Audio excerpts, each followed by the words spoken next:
Assalamualaikum dan salam Malaysia Madani. Kembali bersama Met Malaysia untuk laporan cuaca terkini.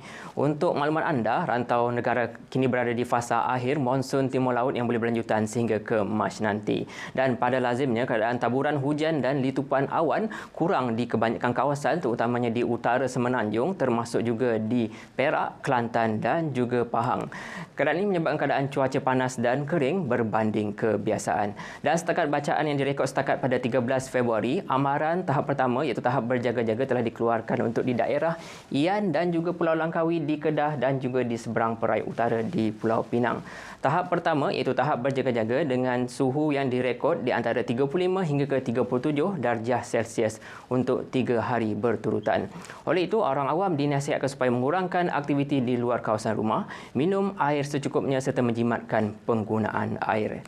Dan seterusnya, amaran angin kencang dan laut bergelora masih lagi dikekalkan sehingga ke tengah malam nanti, iaitu untuk kategori kedua bagi kawasan ditandakan jingga iaitu kawasan perkapalan Kondo dan juga Reef North, yang mana ketinggian ombak dijangkakan boleh mencapai 4.5 meter dan kelajuan angin yang bertiup di antara 50 hingga ke 60 km sejam.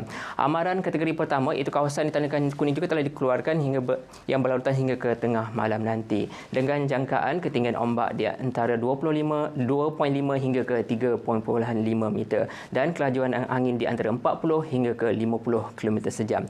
Keadaan ini adalah amat berbahaya kepada bot-bot kecil, aktiviti menangkap ikan dan juga aktiviti sukan dan juga rekreasi pantai. Kita beralih kepada tinjauan keadaan cuaca semasa. Dimulakan di sekitar Semenanjung, keadaan cuaca baik dan tiada hujan di kebanyakan kawasan pada ketika ini. Namun angin timuran yang bertiup masih lagi menyebabkan keadaan cuaca hujan terutamanya di negeri Kelantan, Terengganu dan juga di negeri Pahang. Dan yang keadaan ini kami jangkakan akan menuju ke kawasan tengah Semenanjung pada tengah hari nanti. Oleh itu, pada sebelah petang, Met Malaysia menjangkakan keadaan cuaca kurang hujan di kebanyakan kawasan. Namun keadaan angin timuran yang bertiup boleh berpotensi menyebabkan keadaan cuaca hujan terutamanya di sekitar negeri Perak, Negeri Selangor, Kuala Lumpur, Melaka, Negeri Sembilan dan juga Johor termasuk juga di bahagian tengah Negeri Pahang pada sebelah petang nanti.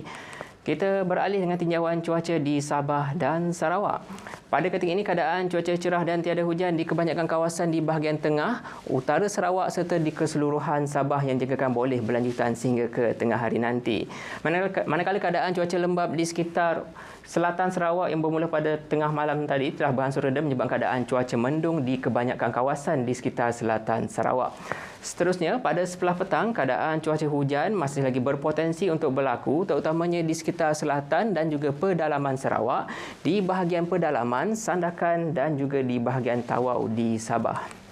Baiklah, untuk mendapatkan info cuaca terkini boleh ikuti kami di Facebook, Instagram, X serta YouTube rasmi Met Malaysia. Sekian daripada saya, Ruzami Pilus. Assalamualaikum.